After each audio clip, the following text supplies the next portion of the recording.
The Dave Hooker Show. A presentation of Off the Hook Sports. Objective insight, expertise, top guests. Available on YouTube, Apple, Spotify, and the Off the Hook Sports app. Download now for free. Also available on offthehooksports.com. I compute and obey. Now to Dave Hooker. Ready. Here we go. I'm not sure which day it is. I'm not sure I will all week because holiday weekends really mess me up. Hope you had a fantastic one. Again, as I said on Friday, Memorial Day is not just Veterans Day. It's not just Armed Forces Day. It's about those that gave the ultimate sacrifice. So God bless to those families. And thank you so much for what you did, for what we're able to enjoy on a daily basis. And wow, what a weekend for me. Caleb Calhoun, as you know, some of the backstory there. Lost a close loved one, pet. And I know you have a puppy and you're a dog person, so that was tough. But at the same time, we persevere and we move on. How are you, Caleb Calhoun? I am good, Dave. I am sorry to hear about your dog, but you know that's got to be rough. I haven't personally had to put down a dog, even though I've lived with dogs my whole life. That's usually been my other family members, so I can imagine what that's like. Wasn't great, but we move on. Tennessee with a big football weekend, so we want to break that down. And if you haven't had a chance to check out what Caleb Giroux's been doing on offthehooksports.com, he was putting it in over the weekend time-wise, so he's been up and rolling all weekend while I had some questionable cell service. So we certainly appreciate Caleb for all he's doing in covering recruiting and really knocking it out of the park. So let's go ahead and get rolling with that. Let's get started as Tennessee with a monstrous recruiting weekend. It is time for Four Downs. Four Downs brought to you by Campbell, Cunningham, Taylor, and Hahn with Caleb Giroux. I'm Dave Hooker. Four Downs now brought to you by Campbell, Cunningham, Taylor, and Hahn. I don't have glasses or contacts. Here we go. Four Downs. Four questions. Four answers. The Dave Hooker Show. Four Downs. A presentation of offthehooksports.com. All right, first down as we look back on the recruiting weekend. If you have any questions, throw them at me at the message board. First down, how big is Peyton Lewis? The commitment that if you listen to offthehooksports.com, if you follow us on the Twitter and on our website, pretty much had a good idea that Peyton Lewis was going to end up at Tennessee. So not a surprise commitment. But how big is this commitment? Peyton Lewis, what do you make of Peyton Lewis? By the way, a big show, ESPN's Adam Rittenberg will join us a little bit later in the program. So what do you make of Peyton Lewis, the pickup there, Caleb Calhoun? Dave, quite honestly, I think it's a bigger commitment than it looks on paper. On paper, Peyton Lewis is a fringe four-star. Four-star on 247, three-star on Rivals, kind of vacillates between. But I'm going to do what recruiting services get lambasted for doing all the time, but you know they do, and I can't blame them, which is I'm going to evaluate a player like him based on who is pursuing him. And when you talk about I think they should take that into account. No, I hope that they would take that into account. Some probably don't. They think they can evaluate an athlete as well as anybody, but I don't think that's the case. I think if Nick Saban starts showing a lot of interest in a young man, that you should take that into account. Sorry to interrupt. Go ahead. Yeah, I agree. And so he chose Tennessee over Alabama, South Carolina, Georgia, Penn State, and Florida. That's a pretty good collection of schools that wanted him. It wasn't like he chose Tennessee over Virginia, where he's from, or anything like that. He chose them over some pretty big name schools. So I would say that this is actually a pretty big pickup. He's uniquely tall for a running back, I would say, at 6'1". And depending on what Josh Heupel wants, I would assume that he's going to be your feature every down back. And if that's the case, he probably needs to put on 15 pounds. But one night needing to put on 15 pounds and you're more than 2 years from enrolling on campus isn't that big of a deal.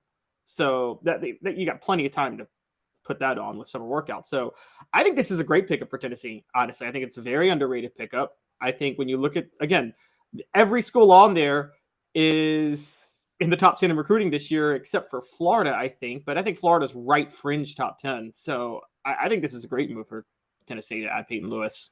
Yeah, I think it is too. And I think the goal is to find that special tailback. I feel like they have. This is not a shot at Jalen Wright, who, if not for the fumbling issue, we would have seen more of last year. It's not a shot at Jabari Small, who continues to get banged up even despite adding the 15 pounds. But I feel like you've got a bunch of, to date ourselves a little bit, you got a bunch of Tony Thompsons. You got a bunch of Travis Stevens. That's not a shot. But I don't think that you have the elite, I'm going to hammer you down throughout the game type of tailback right now, nor do you have the home run threat yet. I think you'll have that with Dylan Sampson. But I think that if this offense finds a special tailback, which I don't think they have on the roster yet, as far as a complete 3-down type of tailback, and remember, they've got to do that with tempo. If they find a special tailback, it hits a whole nother gear and a whole nother level. I don't think you have to have it, but I think you really want to have it. Yeah, basically, they don't have Tony Thompson. I mean, they have Tony Thompson. They don't have Chuck Webb. Thank you. Yes, they don't have the guy. They've got the guy that if the blocking's what it should be, he's got the right vision and athleticism to get the yards he needs to get. They don't have the guy that a designed call for a 5 or 6 yard gain can turn it into an 80-yard touchdown run. They don't have that guy yet. And that's always, you're right, those type of running backs, those really special running backs you always want. Quite honestly, Dave, outside of all-purpose backs, Alvin Kamara is obviously an all-purpose back. I don't know if Tennessee has had a back like that since Jamal Lewis, have they? I know they thought Gerald Riggs was that, but I didn't really think he was. No, I was about to tell a joke, and you've got your Tony Thompsons, you've got your Travis Stevens, and then you've got your Jalen Hurds in that group because Kamara should have played more than Hurd. But I didn't think that joke would play. So no, I think you've got a bunch of very good tailbacks. I think a special tailback is a 1 in a million. Smoky Mountain Red says that a huge add that speed and Heupel's offense will make defenses have to play man-to-man on every snap. I agree. I think that Tennessee wants the Alvin Kamara type because you can be so deadly in the passing game and you are playing 3 downs. At 6 foot, 190 pounds, is Peyton Lewis that guy? Once he puts on another natural 20 to 25 pounds, he's at 225. I think he can be that guy because he's a fast guy. Dylan Sampson, who you know I've crowed about a lot to this point, Caleb, is a guy that I don't know that necessarily has the size to be a 3-down back. So I think you've got to run special stuff for him. Before we get to second down, remember Campbell, Cunningham, Taylor, and Hahn. That's where I got my LASIK done. Not wearing contacts. I am not wearing glasses, and it's awesome. Campbell, Cunningham, Taylor, and Hahn. They are fantastic. All right, so let's get to second down. Second down, as we look back on Tennessee's big 8-6-5 recruiting weekend, second down, was the weekend a huge or respectable success? Anytime you pick up a commitment, it has to be a success, but second down, huge or respectable success? Respectable. It will be huge if they can maybe get a couple of steals and they make sure they lock up Boo Carter. If they can lock up Boo Carter, that will make it a huge success because that's really the one that they really need to lock up more than anybody else. And if they get Sammy Brown, it's a success greater than huge. I don't know where you go above huge, but if they can get Sammy Brown and Boo Carter, those are the two to watch out for. Right, the 5-star linebacker Boo Carter out of the Chattanooga area. So that leads me to third down. I will say it's a respectable success, and if one of those guys drop, let's try to say this week because we want to attribute it back to this specific visit, and there's a chance Boo could drop this week or later this summer based off what I'm told. So will the Vols get another this week? That's third down. I will actually say no. They don't pick up another commitment this week, but don't be surprised if you hear something from Boo on a Monday afternoon or Tuesday that he wants to go this week. Just based off what I've been told, don't be stunned if that happens. But I will go now as of this moment that the Vols do not pick up another commitment this week.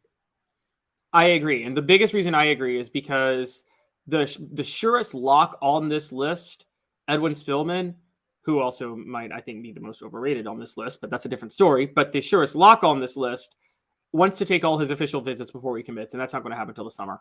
So I think Edwin Spillman's going to commit to Tennessee, but he's not committing this week. Smoky Mountain Red says respectable. I'm going to say that too.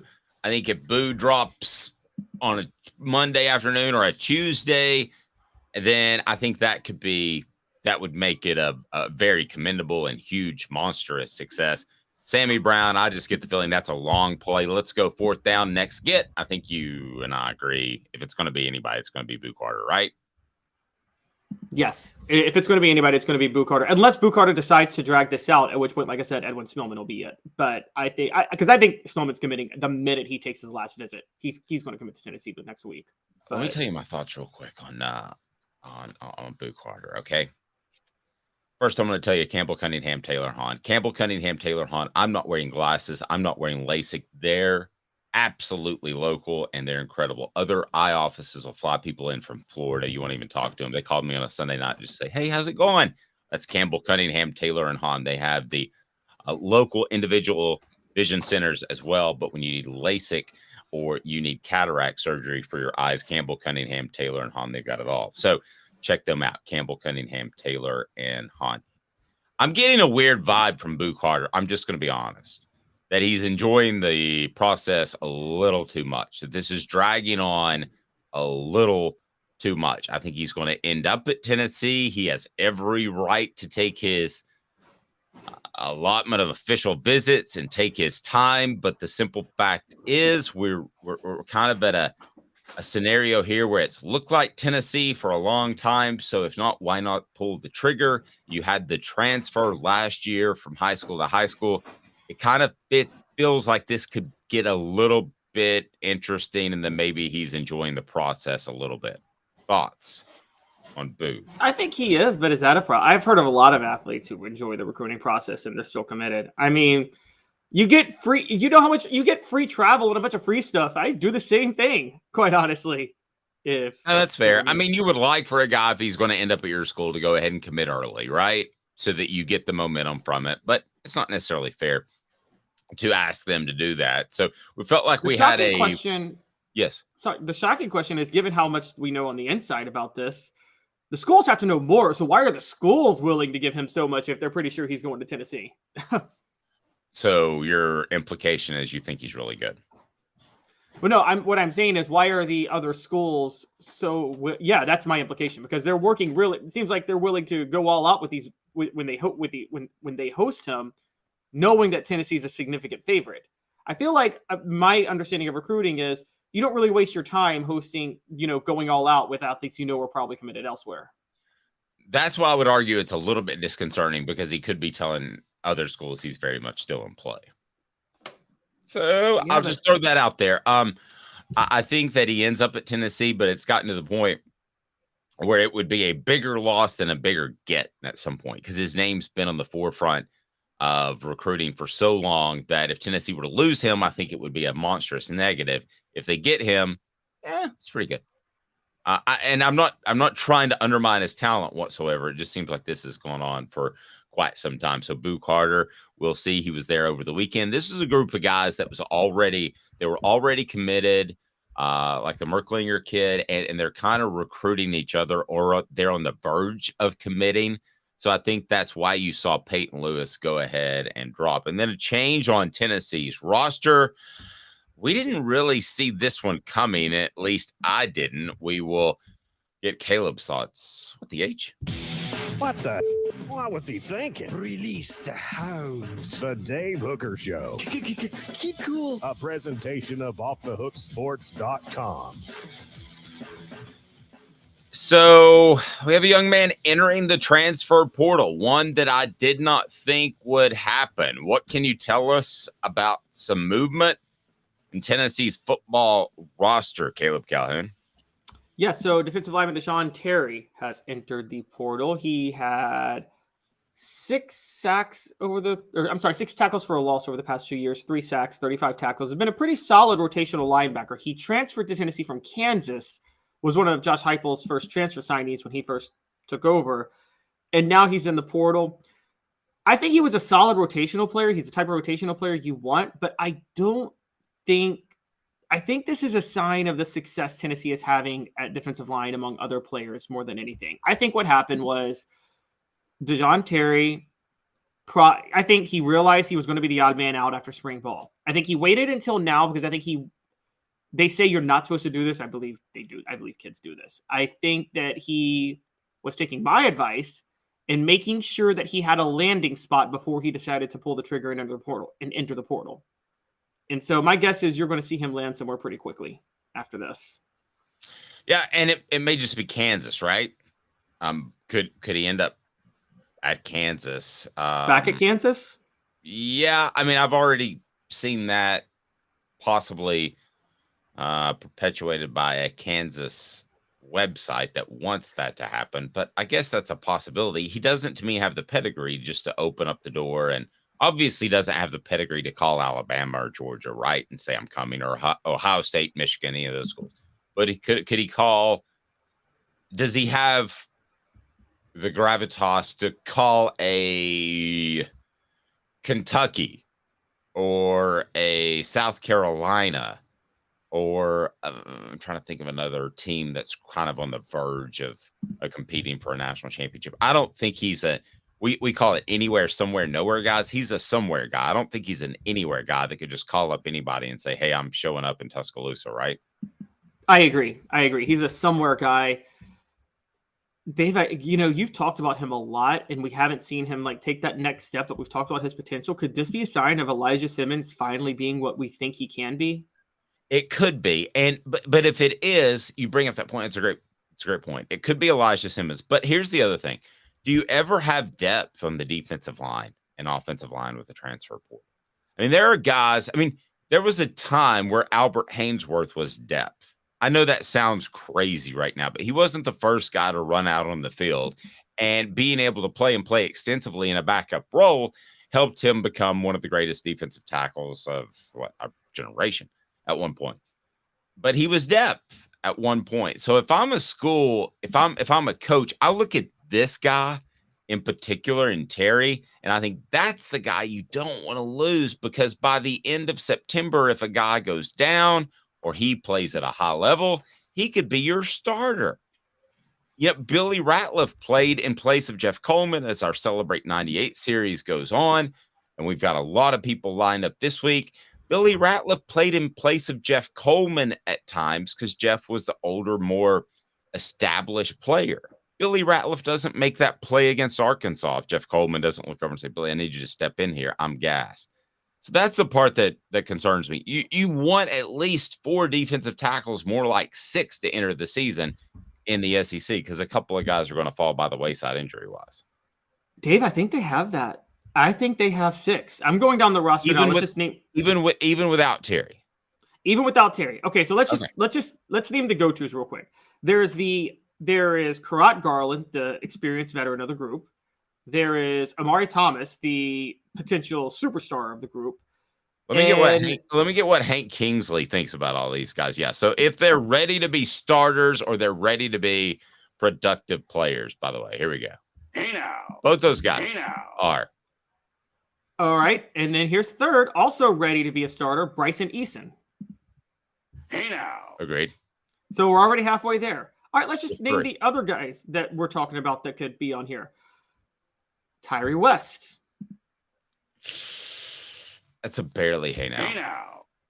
But we're talking already at 4th on the roster. Now, the guy I'm high on, who I think pushed Jordan Phillips into the transfer portal back in December because of what he did when he arrived early, a true freshman, Nathan Robinson. That's crazy. I'm not ready to go there with Nathan Robinson yet.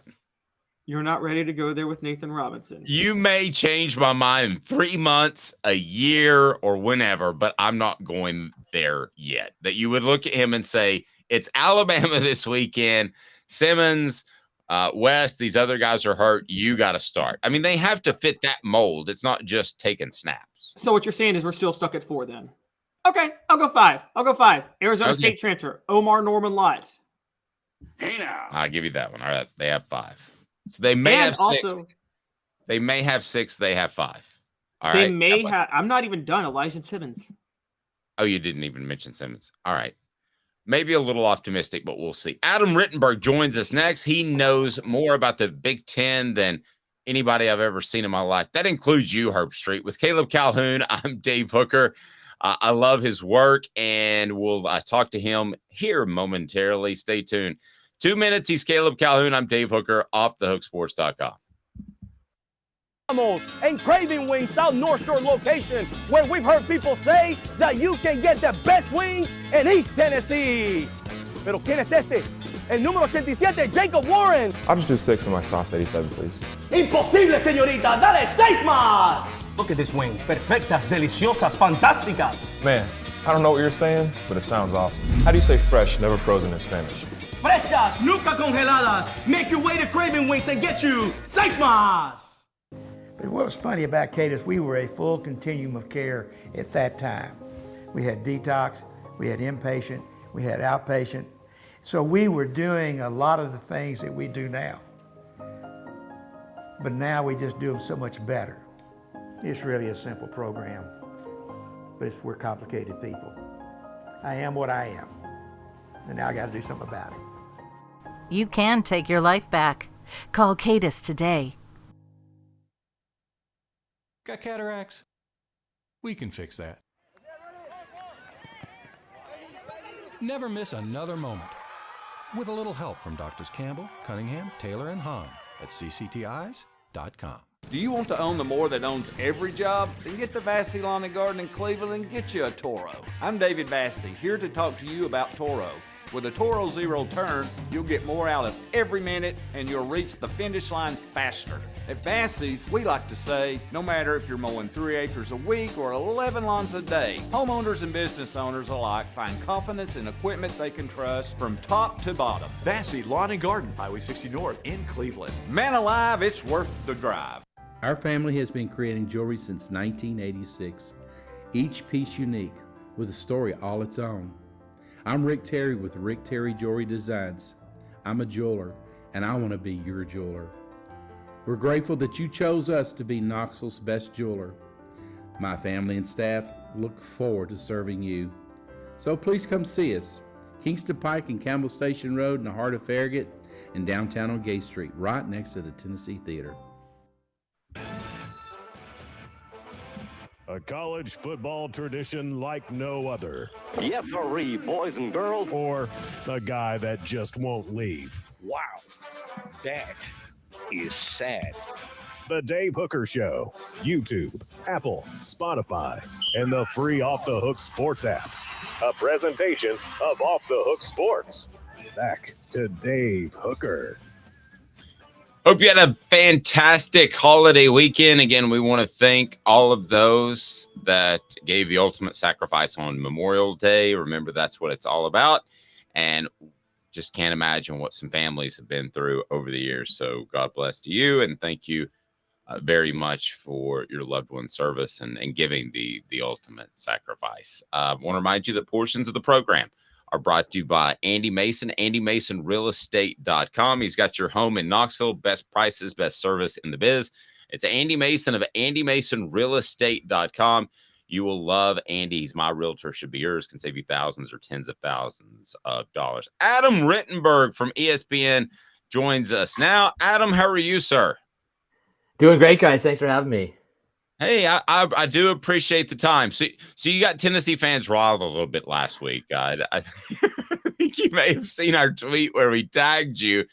That's what these lists are supposed to do, right? Definitely part of it. I mean, not everyone's going to be happy. Hopefully people can appreciate, that it's May, and I guess everybody needs something to get riled up about. And there's a little bit more nuance to this one in that it's not just a 1 year look. It's a 3 year projection. It's really personnel based. So recruiting rankings matter.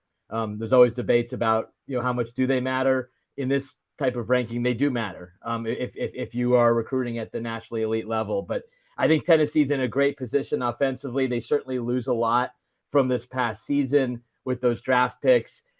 It's still early, and that's something that I'd also remind people in Josh Heupel's tenure. He's done a really nice job, but it's still early. It's only been a couple of years.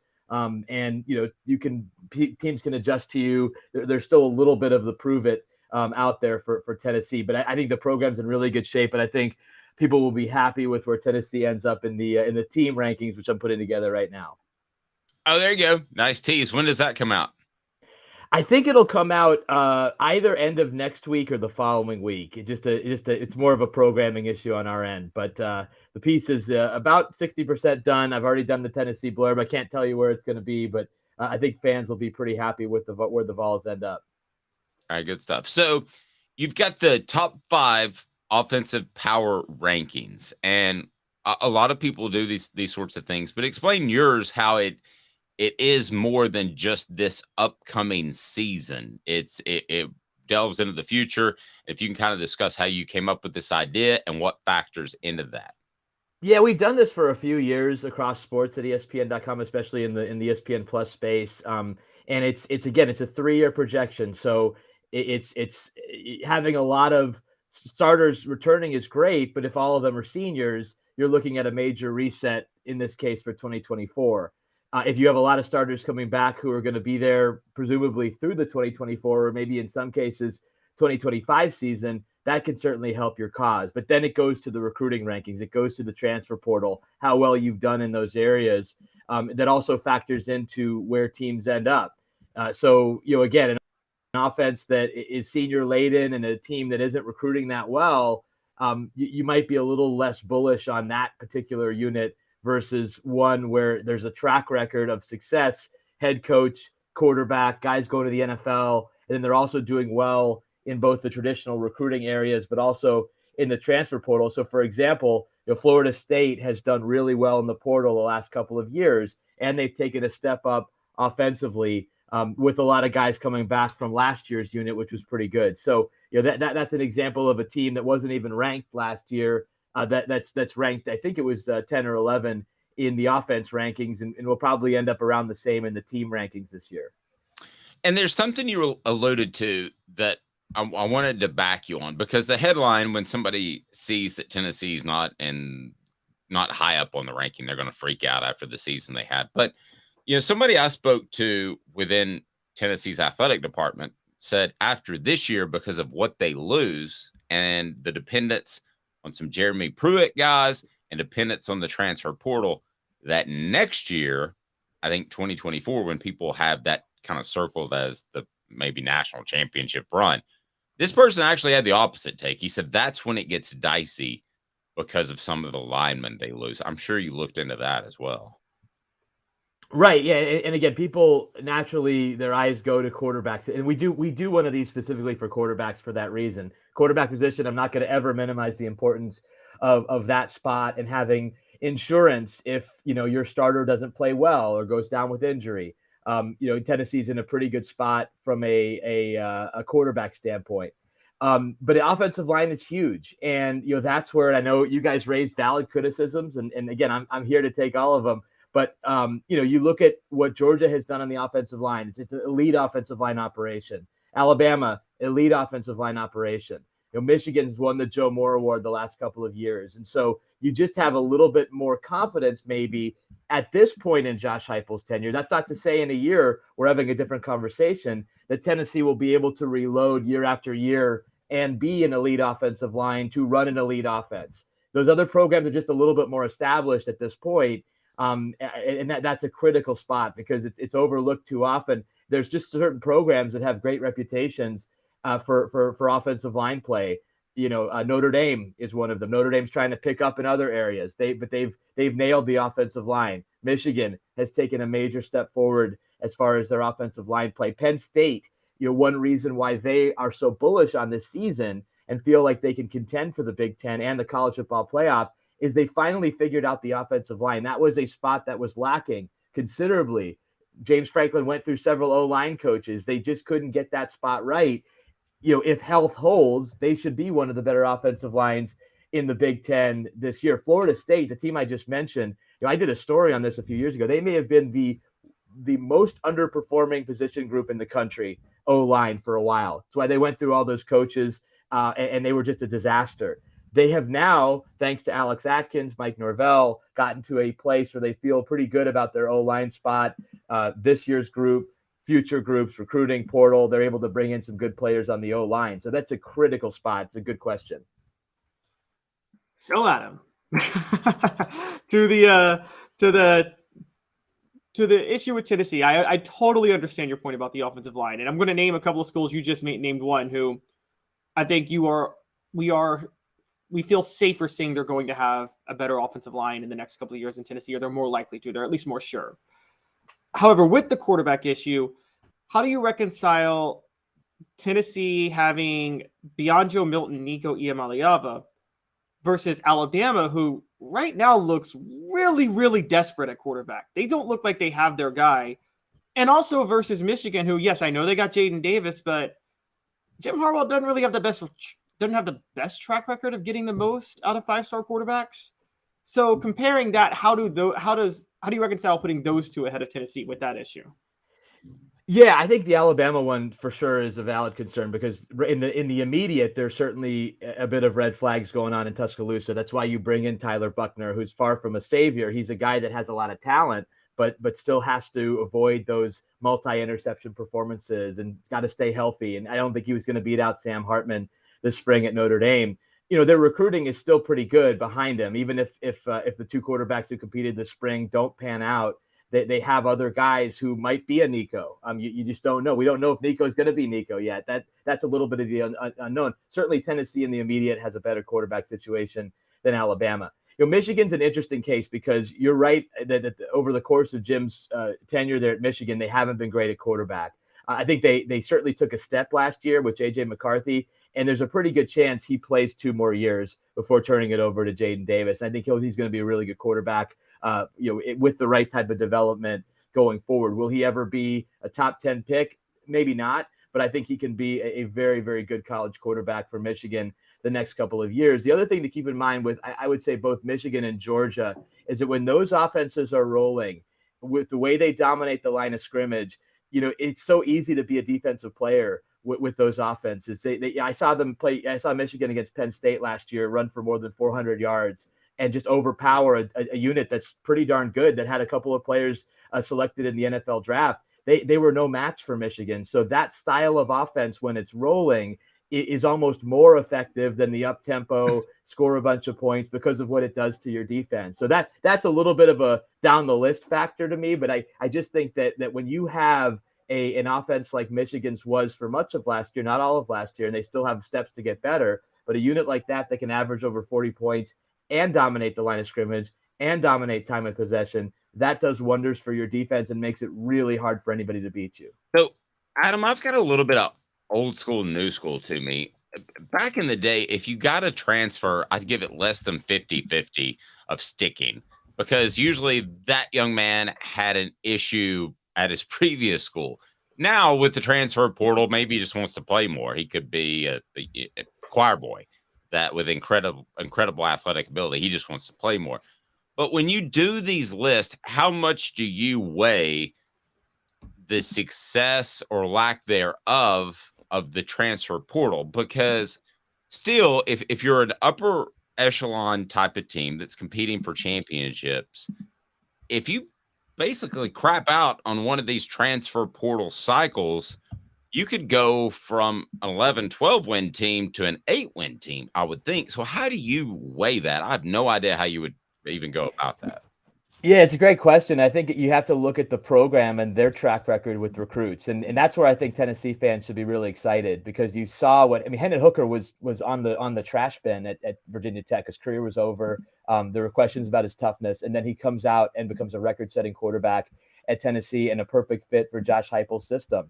Brew McCoy, and he's had a weird journey and a crazy journey, but he's a guy that's having success. There's been other transfers that have come into Tennessee. So I think it's more, there's certainly an element of unknown with every transfer. Is it going to work out or not? But then you look at the programs that have had maybe more success than others with transfers. Michigan has done a nice job recently helping their program with some key transfers in key spots. If you're Florida State, you saw what they did last year with a guy like Jared Verse on the defensive line coming in from Albany of all schools. So that's a point in their favor. Doesn't mean that all transfers are going to work out. I think that's why Colorado is such an interesting test case this year, guys, because they've brought in so many transfers from so many places, most of whom who don't have a whole lot of production behind their name. They may be big time recruits who didn't work out for whatever reason. Is it going to work there in Boulder? That's what makes it so interesting. So I guess I look at it like how does a program and a coach do with how they've done over the course of their career with different transfers? How does that program accommodate transfers and allow them to be the best that they can be? And I think that's what makes Tennessee and its offense so attractive to players because of what they've already done with some transfers, Hendon Hooker being at the top of that list. I still don't envy you on that, because you're going to write about somebody who's had success in the transfer portal and then suddenly it's going to blow up. Somebody, I don't know who it's going to be, but somebody will be that coach. Yeah, I mean, listen, it's a part. Every coach has to deal with this year to year, and some of them aren't going to be as strong. But I think it's also, you look at which coaches. It's almost, at least at the quarterback spot, going to be almost a guarantee that they have a draftable quarterback, or a quarterback who's putting up numbers that really jump off the page. Lincoln Riley is at that point. What he's been able to do it with transfers, pretty good chance that a guy like Dorian Singer, who is an all Pac-12 wide receiver at Arizona, is going to go to USC and have a decent impact with an already talented group. He's obviously had tremendous success with quarterback transfers. Caleb Williams, I don't even know if that counts because he recruited him to Oklahoma, but he's obviously having great success there. So I think it's just looking at the coach, looking at the system. I wrote today for ESPN.com a story about DJ Uiagalelei at Oregon State trying to get a fresh start, and then 5 other quarterbacks around the country that are trying to get fresh starts. This is just part of the deal. Keaton Slovis, who was one of the players I wrote about, he's on his 3rd school, BYU. Maybe BYU's the place that brings out the best in him. Devin Leary going to Kentucky, trying to get that bump that Will Levis had a couple of years ago with Kentucky coming in from Penn State. So it'll be fun to track it in 10 years of the portal, which schools have done the best with transfers and which ones have fallen short. Adam, that's a perfect seamless transition, because that's what we were going to ask you about next, was the article you did today on the quarterbacks looking for a fresh start. And you saw quite a few interesting ones on there. Who of those do you think is the best of the quarterbacks looking for a fresh start, the most likely to have success this year? Yeah, it's a great question. My instinct is to say Sam Hartman, because he's of those 6 players that I profiled, he's not necessarily one who's coming off of an injury like Devin Leary is, or needed a scheme change like DJ Uiagalelei, or even Brennan Armstrong, who was a record-setting player at Virginia. He's essentially reuniting with his offensive coordinator Robert Anae at NC State, trying to recapture that magic. Whereas, Sam Hartman, yes, he has to learn a new system. It's a bigger stage. Notre Dame, not nearly as talented at wide receiver, I think, as Wake Forest has been. And so that's an area where he's going to have to make those players better. But, I mean, shoot, the guy's the ACC all-time leader in touchdown passes, number 2 in passing yards. It's hard to envision, Sam Hartman really struggling too much, with that type of experience at Notre Dame. But they're all interesting. Hudson Card, for example, at Purdue, they're installing the air raid offense there with Graham Harrell. He's really excited to be part of that offense. I don't think he necessarily has the talent around him. And that's what you kind of look at as well. BYU's got some talent around Keaton Slovis. He seems really comfortable with the coordinator, Aaron Roderick. Oregon State returns an all Pac-12 running back in Damian Martinez, so that DJ Uiagalelei, who, by the way, still has to win that job, if he is the starter, he's got some help around him. But I think in terms of just pure best, it's hard not to go with Sam Hartman, given what he's done over the course of his career. So if you would have not watched any games last year and just paid attention to the narrative of the NFL draft, I'm getting to a point here with Devin Leary in Kentucky, but you would have thought that Will Levis was John Elway stuck at Stanford when he was at Kentucky last year. Okay.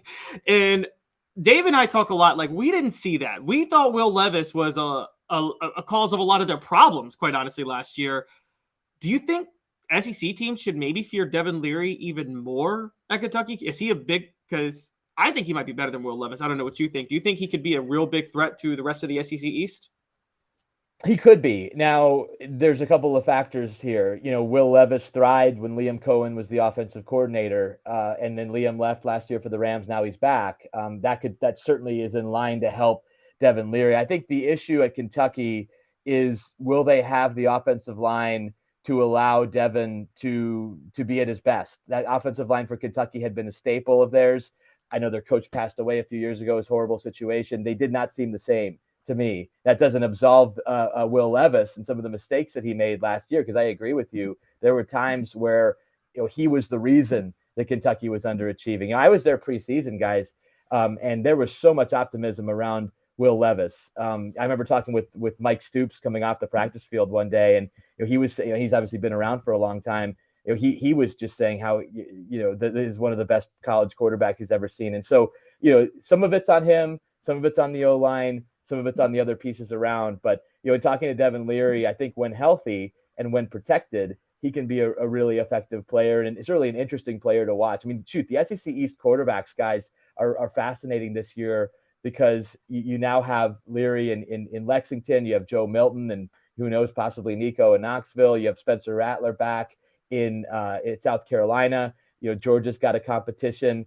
Carson Beck looking like the guy there, but it's an interesting group, and who kind of steps out and becomes an all-conference level player on that side of the SEC is going to be really interesting.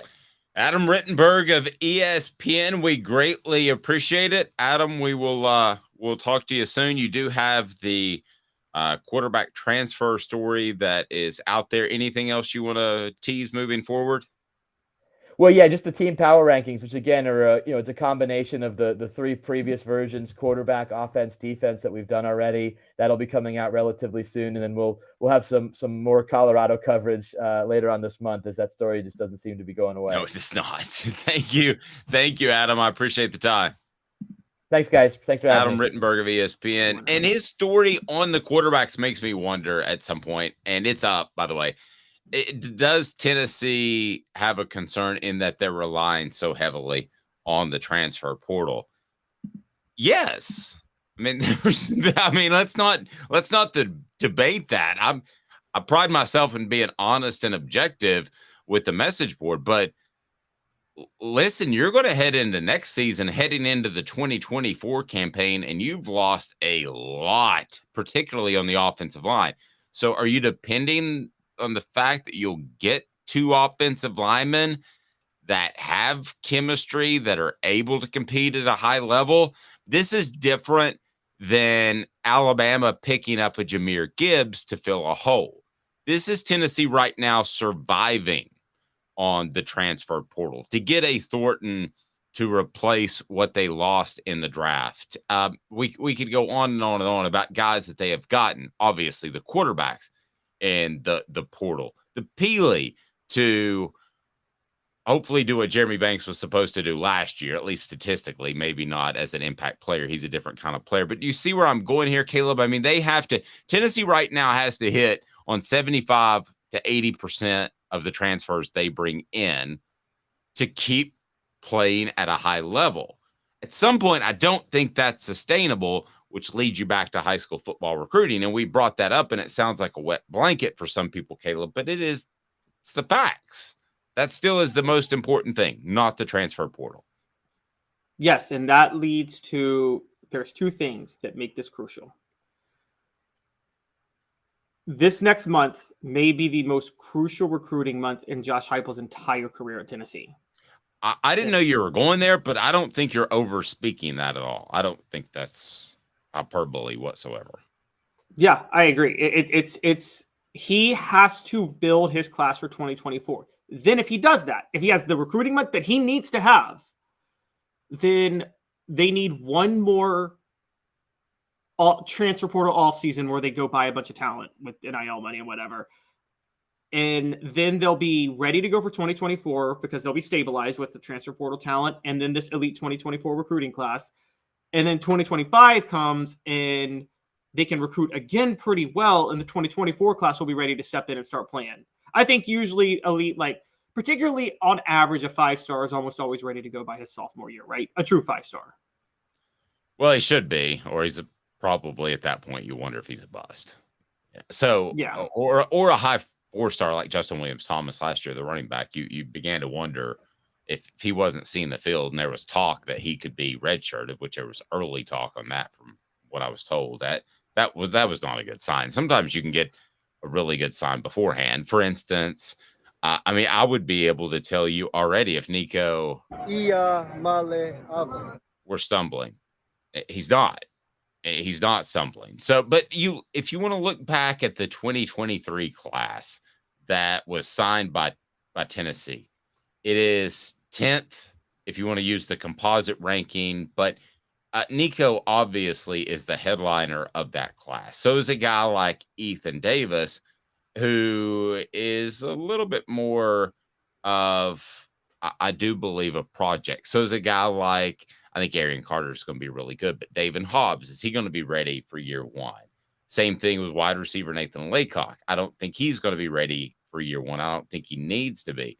Cam Selden, the athlete at running back, is a 4-star guy. But I'm going down the list of the 4-star guys, and I've got to go pretty far down to find a Larry Johnson III, an offensive tackle out of Hutchinson Community College. So that's not even high school recruiting. Bison Lang, who I've heard good things about recently, and I think will be a player, a little bit more of a project. 3-star guy, 6'5", 335 pounds, needs to trim down a little bit.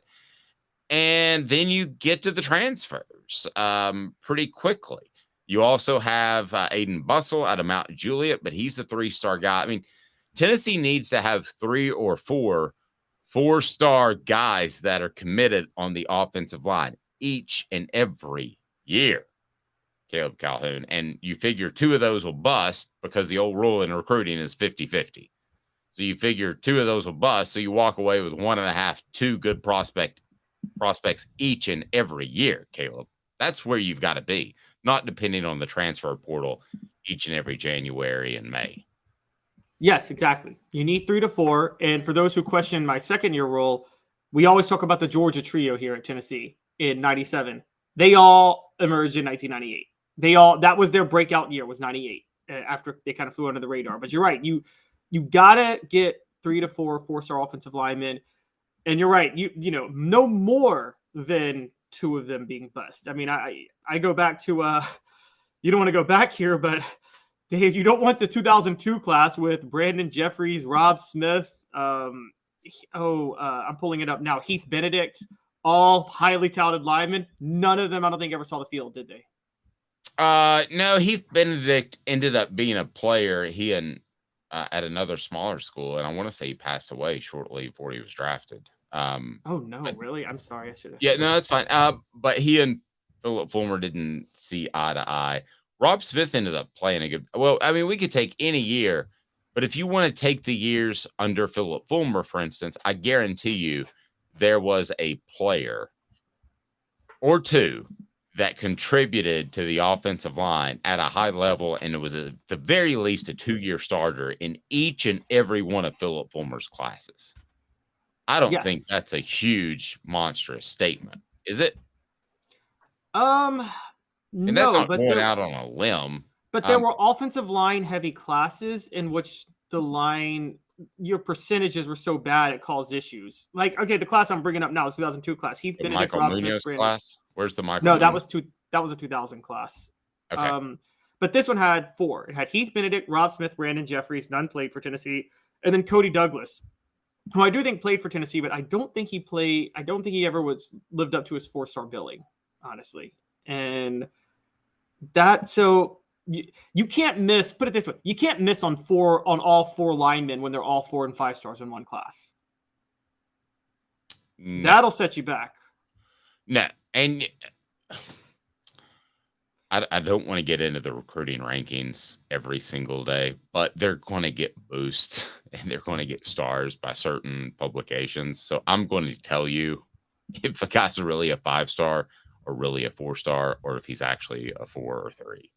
And I'll tell you that as we go along. It looks like the one decision that'll come out of SEC spring meetings this week is how many actual permanent opponents will SEC teams have, and how many SEC teams will they play each and every year. Coming up, what's best for Tennessee, what's best for other SEC schools, what's best for the conference. 2 minutes. He is Caleb Calhoun. I'm Dave Hooker, offthehooksports.com.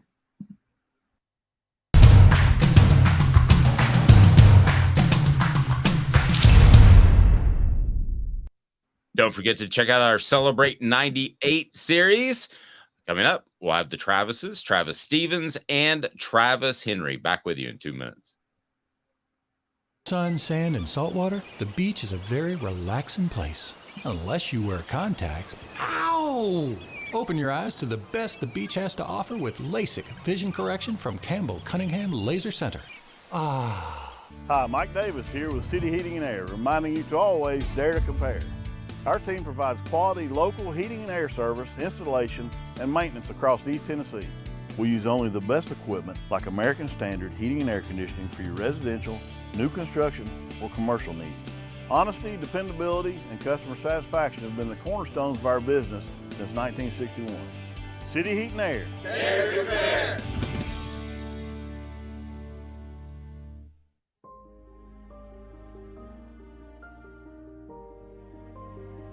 Our family has been creating one-of-a-kind pieces of jewelry in West Knoxville since 1986.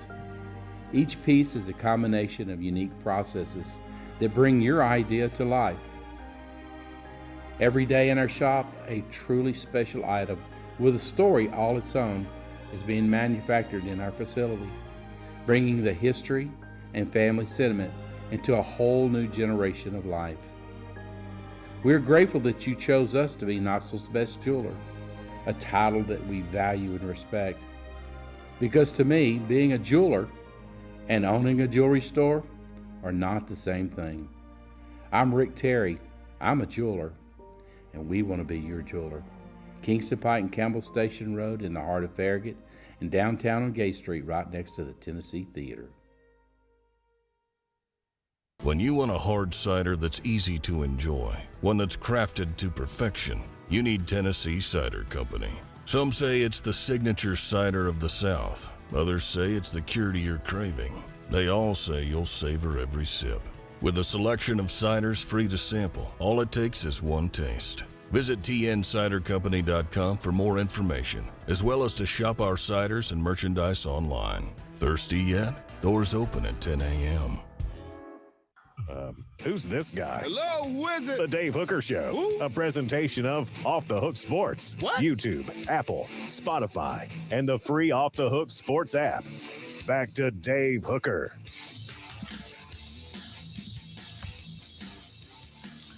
What do we got coming up, Caleb? Are we going to get into the almost comeback wins because you're going to really stick that knife in and twist it concerning the Celtics coming back from 3-0 only to twist an ankle and not show up in Game 7? That was great. Yeah, do you wish they had just gotten swept at this point? Kind of. I mean, it is funny you bring that sorta.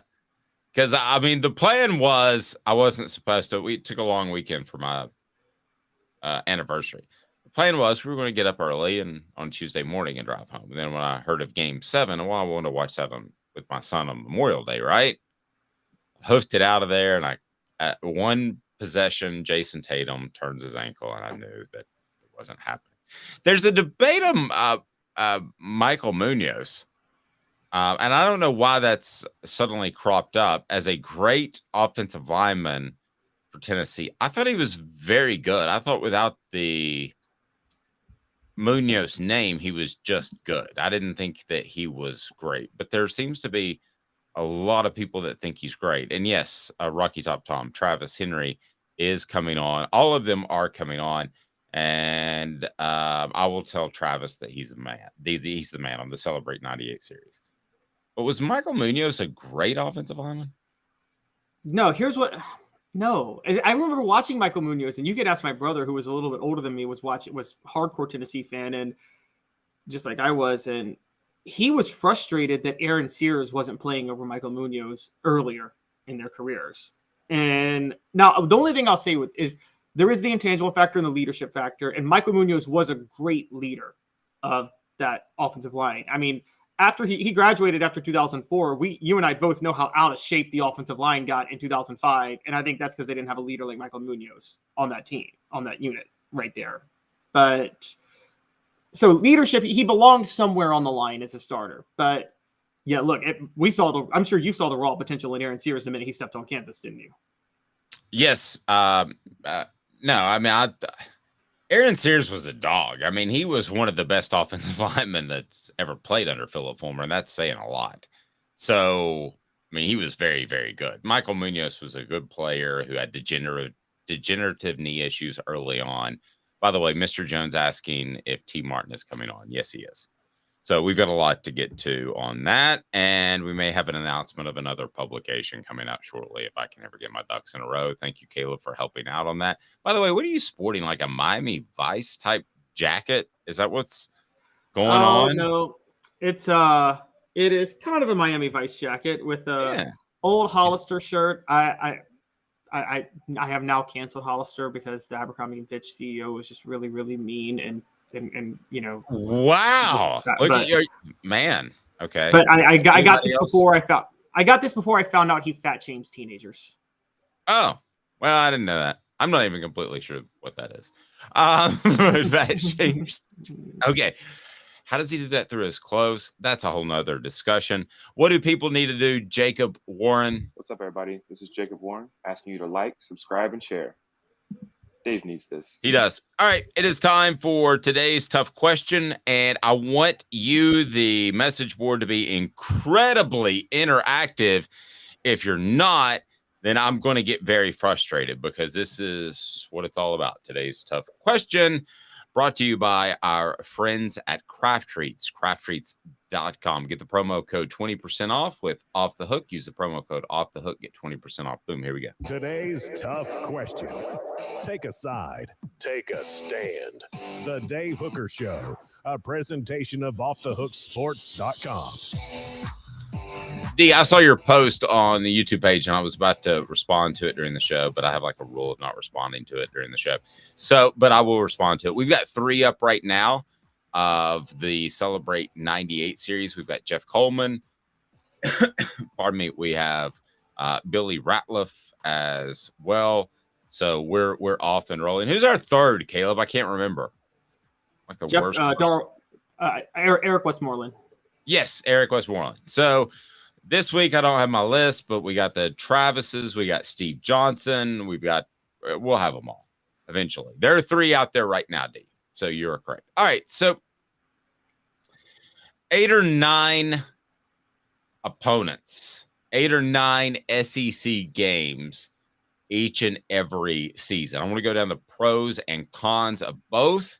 What do you think of the concept of 8 or 9? Because it will have a big difference on the amount of permanent opponents. Will have a big difference on the landscape of what SEC teams are able to do. So what do you think, 8 or 9? I mean, I think it's owed to the fans for there to be 9. That allows a little more competitive balance. So it's not completely, if you do this one division, 16 teams in a pod system, it allows for at least a little more competitive balance where there's not a giant distance in the type of schedules 2 different teams will play. And it's just better games in general. You look, for the sake of fans don't deserve Texas, San Antonio, UConn, and Austin P all together. Amen. Amen. And you're going my direction. Keep preaching. Yeah. So I think it's 9. I will say this. I understand why the schools want to do 8. And this leads to something I have to bring up again, and I've harped on this. This leads, and I see his philosophy now, to me, to Greg Sankey's philosophy on negotiating. So one of the underrated holdups, guys, with the 8 or 9 games is 8 games with more easy non-conference games increases the likelihood that more SEC teams get into bowl games, so they get more payout from those bowl games, and they increase the likelihood of their appearing in college football playoff games, New Year's 6 games. The reason they're doing that is because Greg Sankey did not negotiate a good deal with ESPN. He should have demanded twice as much as what they offered him. He negotiated that deal before Texas and Oklahoma joined. And it sounds like ESPN is like, yeah, we're sticking with this sweet deal y'all gave us where we massively underpaid. And so I would say, I understand the school saying, hey, if ESPN wants the marquee games, that's why they want 9. They want more marquee games. I understand the school in the SEC saying, if you want marquee games, if you want more marquee games, give us more money. And Sankey is against that philosophy. He came out yesterday and he said money follows. And I'm like, no, money leads. It doesn't follow. I'm sorry. No.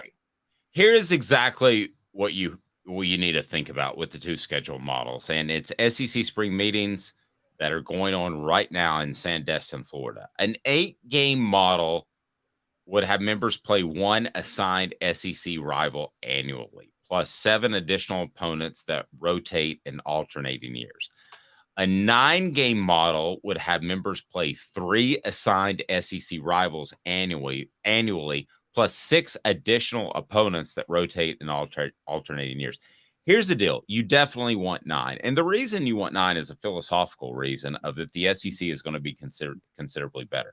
So while you may play a Vanderbilt, really that's pretty much it right now, because we've seen Missouri and Kentucky have good seasons. Obviously South Carolina last year. So while you may play a Vanderbilt, and that may be a part of your 3 assigned SEC rivals on the 9-game opponent, well, good for you. I mean, that's probably going to be Tennessee, and I don't know that anybody else is going to have a surefire opponent as part of that 3 assigned SEC rivals, but there is Vanderbilt. So that helps Tennessee. But regardless, you want to see more SEC games. You want to see more SEC teams playing each other. That's my big picture philosophical thrust of this if I were making a decision. I want to see South Carolina play LSU, even though it's not a tradition right now. But I want to see more SEC games on an annual basis. So that's where I am. I think it builds the conference. I think that right now with the 12-team playoff, if you went 8 games and I'm an athletic director, I'm sitting back and I'm Mr. Burns. And I'm very, very intent on scheduling 4 cupcakes. And my non-cup cupcake is going to be like a Virginia, which is still a cupcake. It just has a bigger, more known name. So with a 12-team playoff, you're going to have 4 cupcakes if you go with an 8-game model. Whereas a 9-game, you've got 9 bona fide SEC teams. So that ain't a cupcake. Now you can do what you want to with the other 3. Philosophically, that's where I am. You agree or disagree, Caleb? Philosophically, I'm with you. Philosophically, I'd keep the divisions. I'd want 2 8-team divisions, move Alabama and Auburn into the East, Missouri into the West, and you play the divisions every year, because I think philosophically, it's more important to have annual rivals. That drives the conference. I mean, Tennessee playing Auburn, Tennessee losing their annual rivalry with Auburn was, a gut punch to a lot of older fans when this division changed in 1992. If Tennessee lost Alabama every year, and forget Tennessee, Alabama, I mean, how many rivalries would go by the wayside? Annual rivalries. People care about things like the series record in these rivalries, getting revenge, things like that. And if you do the 3-6, it gets a little better, but it's still Tennessee, South Carolina is one of the rivalries. So they're going to lose Kentucky and Georgia and Florida. And so I think that's where philosophically, I'm for the divisions. Still, I understand where the SEC is coming from not doing it.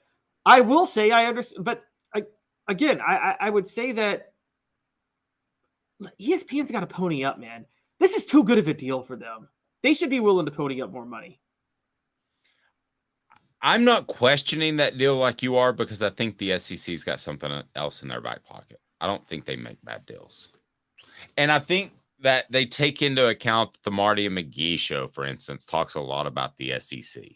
I think they take into account that ESPN is going to move towards being a very big proponent of the SEC and what they cover on SportsCenter. So I think some of that stuff is tough to put an actual value on, Caleb, but that's why I did like the deal. So if we're sitting here having the conversation and the deal is strictly what it was on paper, and you're not promoting the heck out of the SEC on SportsCenter every single night in the fall over other conferences, then yes, the SEC got the short end of the stick. But I think there's a gentleman's agreement that they're going to be covered at a very, very high level. I go back to the NHL. Was it Gary Bettman? And when ESPN signed up the NHL again, which they didn't have them for years, here's exactly what Gary Bettman said. He said, well, if you guys do half as good of a job of covering me as you did burying me, then I should be very happy with this deal. So you can get buried by ESPN. I'm not saying the Big Ten's going to get buried, okay? But Do I need to see a feature on an Oregon State quarterback who's never going to be relevant because of all the changes in conference realignment?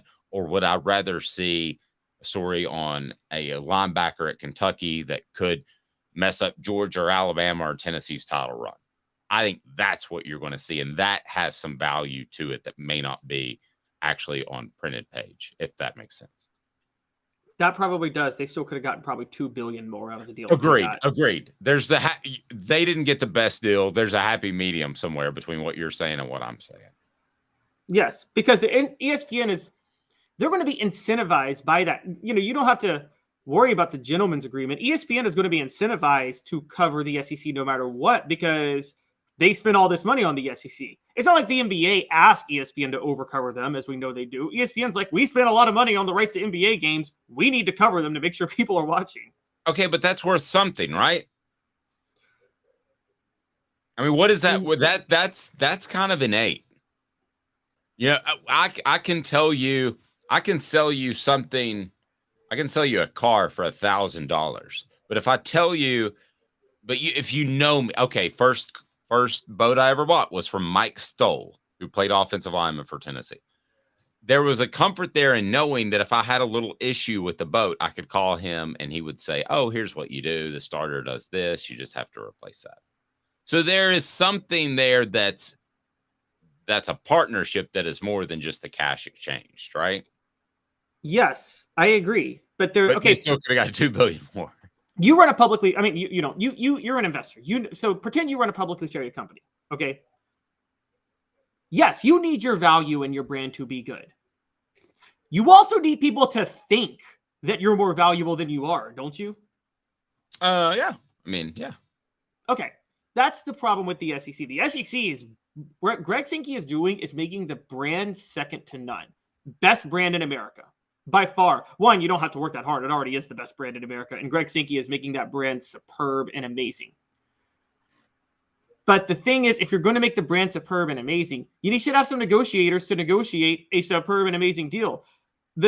You need people to perceive you as more valuable than the Big Ten. And right now, networks still don't perceive the SEC as more valuable than the Big Ten. That's stupid. They are more valuable than the Big Ten. There are 10 SEC teams probably in the top 20 that bring in revenue, and maybe 4 in the Big Ten, maybe 5. And the Big Ten is getting deals worth twice as much. Yes, misnegotiated, but here's what they did. The Big Ten was like, hey, let's get the money first, and then we'll do some horse trading to make sure it works out. And they'll probably be okay with that. Whereas the SEC is going, let's make our brand on rock solid foundation as great as possible, and then see what money comes with that. I'm like, okay, no, make your brand rock solid, but you need to have negotiators to make sure you get more than properly paid for that brand. Okay, so let's say it's a 9-game schedule. Who wins, who loses? I actually think Tennessee is going to be one of the bigger winners because of their ties to Kentucky and Vanderbilt. You're not going to leave Vanderbilt out, so let's say it's a 9-game schedule. That's a permanent opponent. Kentucky might be that. Alabama might be that. You would think that either way, it's not going to be Vanderbilt, Alabama, and Georgia, right? So Tennessee probably loses Georgia if they go to a 9-game and they don't continue with the divisions. That's good for Tennessee. Who's it bad for? I think it's bad for Alabama. I think Alabama, if their 3 permanent opponents are LSU, Auburn, and who else has been kicked around that Nick Saban got riled up? It was LSU, Auburn, and Tennessee. Tennessee, of course. I mean, that to me is pretty daunting. You have, and I'm not saying just because of recency bias. I think Auburn's always going to play you tough. I think LSU, even with a guy like, what's up, Hook? Even like with a guy like Ed Orgeron, I think that you can still play for championships and be a tough out. Now you do have a Josh Heupel at a Tennessee. I think Alabama is probably the loser in the 9-game schedule out of all the schools that I could point out. Yeah, that's why they're heading to Destin this week with Nick Saban favoring an 8-game schedule when Nick Saban has ranted about wanting a 9-game schedule for the past 10 years. But knowing what, I don't blame him for that either. So yeah, Alabama's a big loser. I'll tell you what, Tennessee's a winner either way. They're a winner on the 3-6. They're also a winner on the 1-7. Because if it's the 1-7, Tennessee's permanent opponent is Vanderbilt. every year. So what is the 1-7? If the conference does 8 games, Okay, you'll have 8 one games. permanent opponent. Okay. You'll have one permanent opponent and 7 rotating. Tennessee's one permanent opponent is going to be Vanderbilt. Yeah, I mean they do win either way, and you could certainly.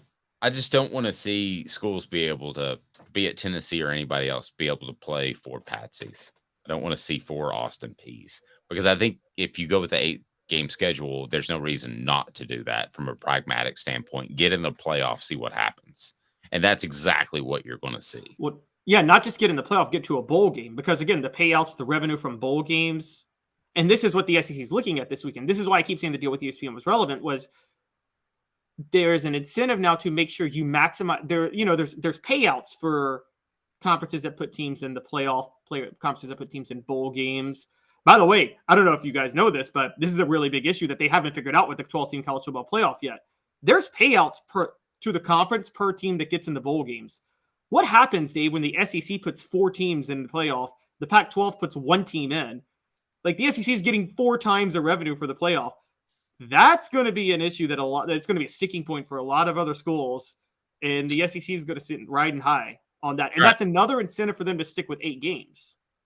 True. Okay. So before I ask you what ends up happening, I'll remind everybody it's brought to you by crafttreats.com. Crafttreats.com, absolutely phenomenal for your pet.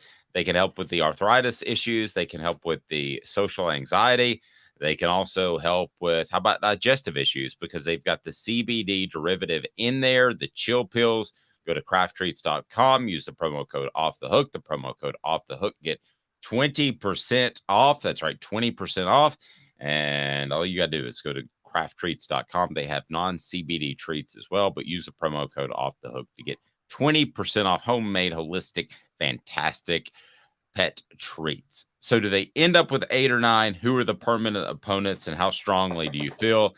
I think Greg Sankey on Memorial Day evening passed along the message that he really, really wants 9. It's not his decision. It is the ultimate decision of the schools.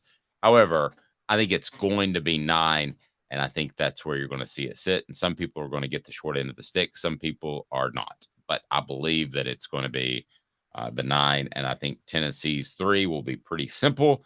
It'll be Alabama, it'll be Kentucky, and it'll be Vanderbilt. I think that Alabama is the loser because of permanent opponents. And somebody asked, they're already playing LSU and Auburn and Tennessee. Well, they are, but they would continue to play those teams even if they went away from division play. So that's where it gets challenging. I think Alabama is the significant loser in this regard. That's a pretty tough trio to play each and every year. You go into the year saying if you go 2-1 of those 3 teams, you've had a good season, and that's not what Alabama is used to. So I'm going to break from you a little bit. I don't think Tennessee's are very obvious. I think it's actually going to be Vanderbilt, Alabama, and South Carolina because they have to find 3 teams to play South Carolina. And so I think that's going to be Tennessee's 3rd team. They're going to lose their rivalry with Kentucky. I'm with you. Alabama's the loser. I'm also with you. They go to 9 games. And the reason I think they go to 9 games is there has to be some level of confidence in their commissioner projected. And look, Dave, the way you and I feel about Greg Sankey, we're kind of a little bit on. I don't say I have no confidence in Greg Sankey. I know that you're very bullish on you think he's 5 steps ahead of all of us. And maybe he is, but I'll tell you this much. For his sake, the SEC better do 9 games because if they go 8 games, that is a first sign of maybe a lack of confidence in Greg Sankey as the commissioner, given how much he's pushed for 9 games and how hard he's pushed for it. And I don't think he just dropped the whole we need to do 9 games last night for no reason. I think that is a purposeful, meticulous, calculated way to pressure the schools to try to make sure they do 9 games. No question in my mind. All right. A new feature that we've got, and we want to get your input from the message board. It is time for Smoky Hot Takes as we look back on Tennessee football history, and we'll probably do some other schools as well, but they wouldn't fit well under Smoky Hot Takes. So Smoky Hot Takes today, as we get off and rolling, is brought to you again by our friends at Craft Treats. Go to crafttreats.com, use the promo code Off the Hook. Sports, and promo code off the hook gets you 20% off. All right, so Tennessee's biggest almost comeback, because the Celtics almost came back from 3 down to win a series. They did not. Thank you for pointing that out, Caleb. I really appreciate that. It's very nice of you. All right, so biggest almost comebacks are what? It's quite a few, and I want to know where you're going to go on this. But I don't know where I'm going to go on this.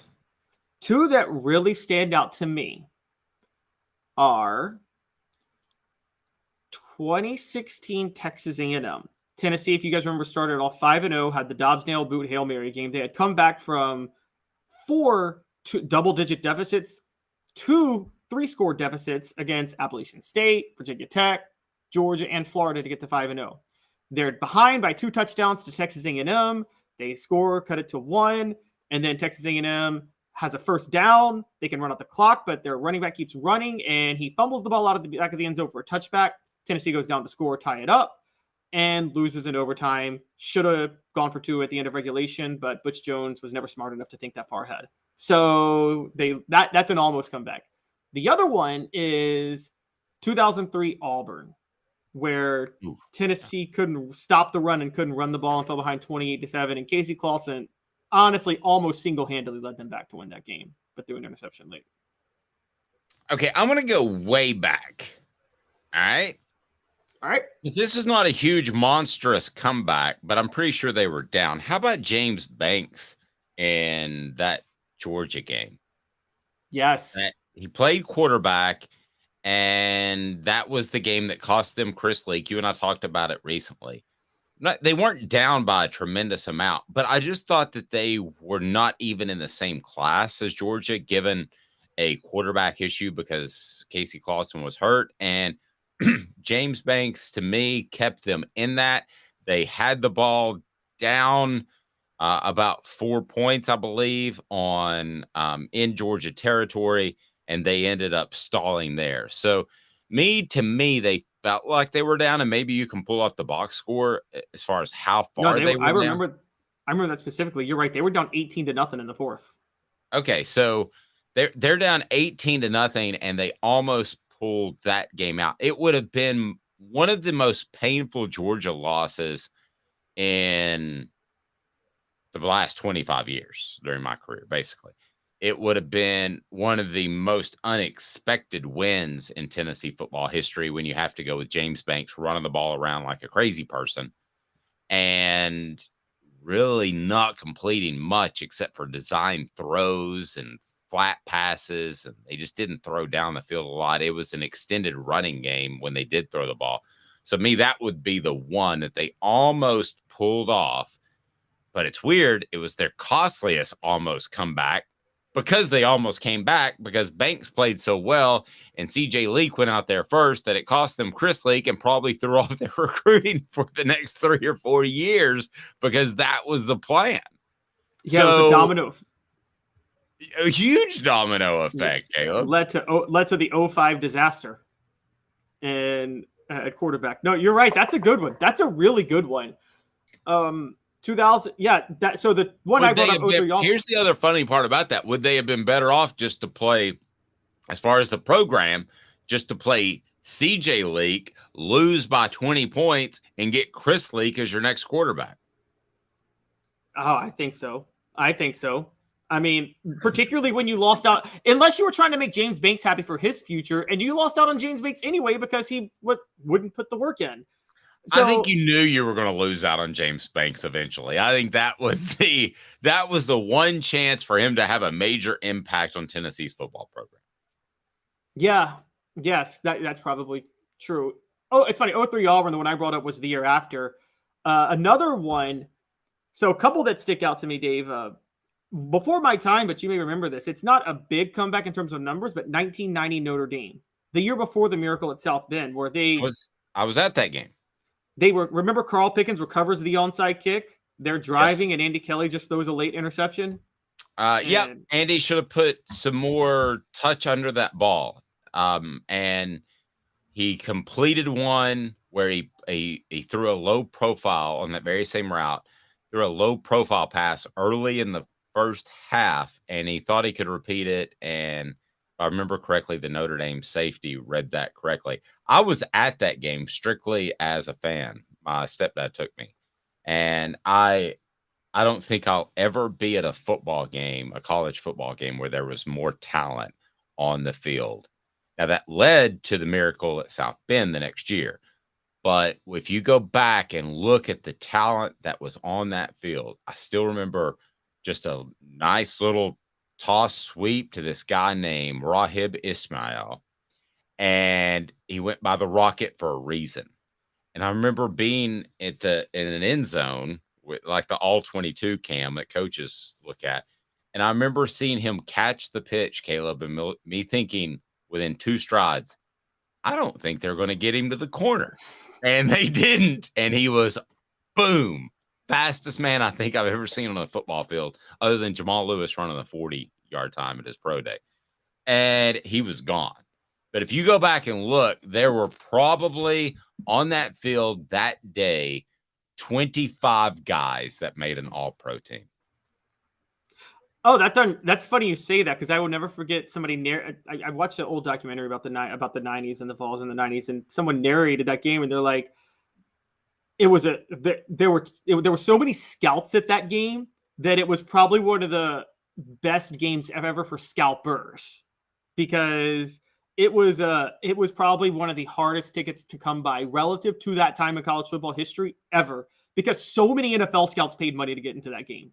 And so, yeah, I mean, that would have been an incredible comeback. They did it the next year, and that was very impressive. What was that?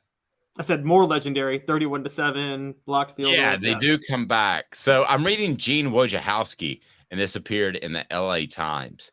So if you look at some of the players, senior step forward and beating Tennessee, Smith's interception near goal line. So the interception was from Rod Smith. I don't remember anything about Rod Smith, but I will throw you a couple of names out there. Chris Zorich, a senior and a captain. He played against Tennessee. This was such a big deal. He was actually injured before. You had Stonebreaker, who was a guy that played a lot. Zorich obviously did. Michael Stonebreaker was the linebacker. So you have Rocket. And Tennessee had Carl Pickens. Tennessee had Alvin Harper.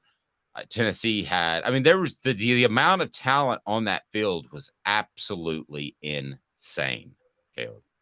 Yeah, and there was a freshman. Didn't he have Jerome Bettis? Yeah, a freshman bus was on that team. A freshman the bus. Ricky Waters was on that team. Did you name Ricky Waters? Ricky Waters. I didn't name him. Keep going. Yeah, but you're right. And then on Tennessee side, you're right. Alvin Harper, Carl Pickens, Anton Davis, Chuck Smith. Dale Carter. Carter. Yeah, this was a who's who of talent. This is the only thing that would have competed with this was had Tennessee actually gotten over the hump and beaten LSU in 01 and played Miami for the national title that year. That's the only game that would have competed with this one for like raw NFL talent on the field in one game. Yep, I can go with that. All right, so Mr. Jones says Battle for Bristol was a comeback win versus Virginia Tech. One, we're not looking at comeback wins, and that wasn't a comeback. Tennessee was down 14-0 in the first quarter, and then they blew them out the rest of the game. That's not really a comeback. No, it's not. But I see where he's going there. What about most legendary almost comebacks in school history? I think your last game as a fan, you mentioned this to me before, but does this count, or was this just the other team calling off the dogs? 96 Florida.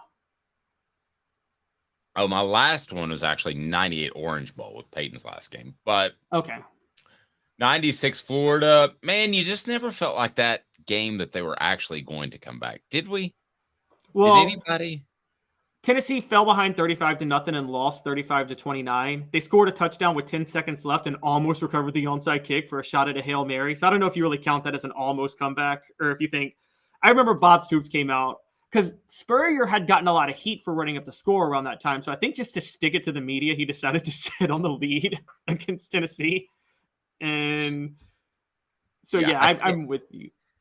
I can't go one that felt like more of a comeback. Sometimes comebacks don't feel like a comeback because you mentioned the LSU one. It felt like Tennessee in 2001. It felt like Tennessee should have led the whole dad blame ball game anyway, because they come out at halftime and they say Rohan Davey and LeBrandon Tofield for LSU are unavailable for the second half.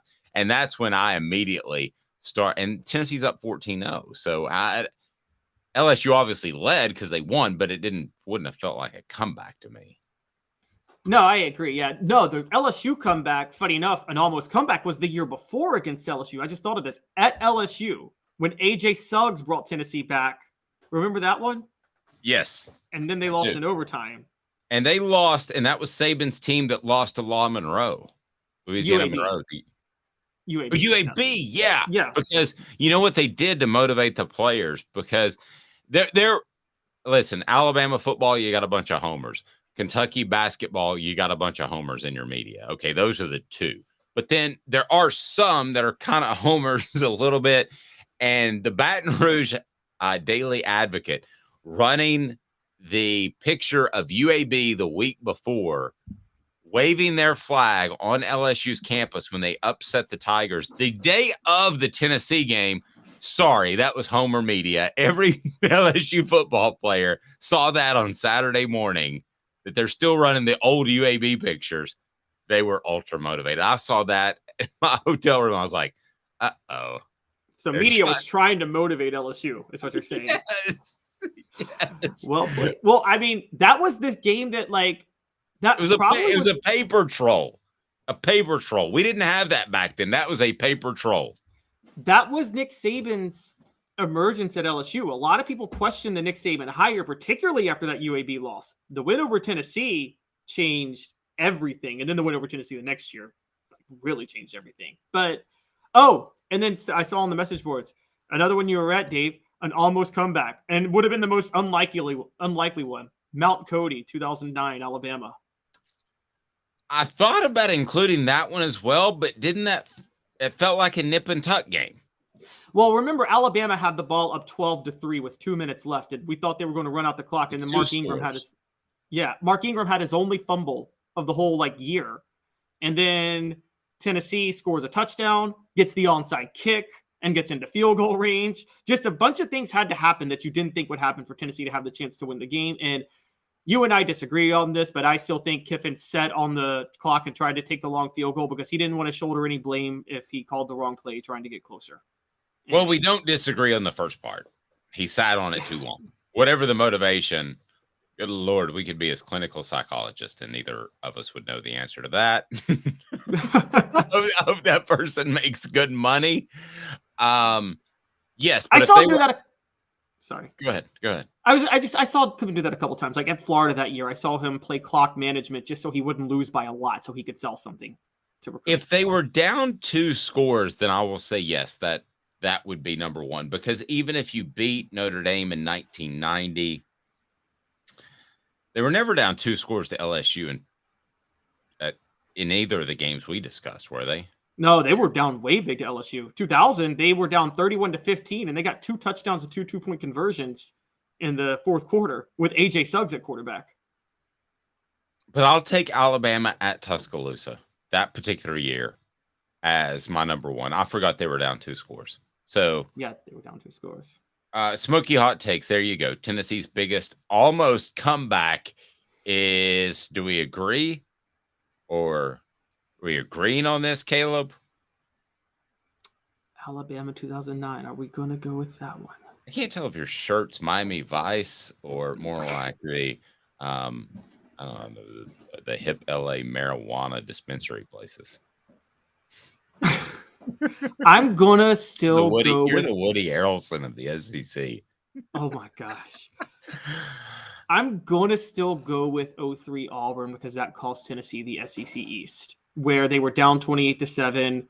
They scored 2 touchdowns in the fourth quarter. Clausen converts a 4th and 13, then draws a late hit, and he's in the red zone, and you're so sure he's going to score a touchdown to win the game. And he throws an interception, his only bad throw of the game.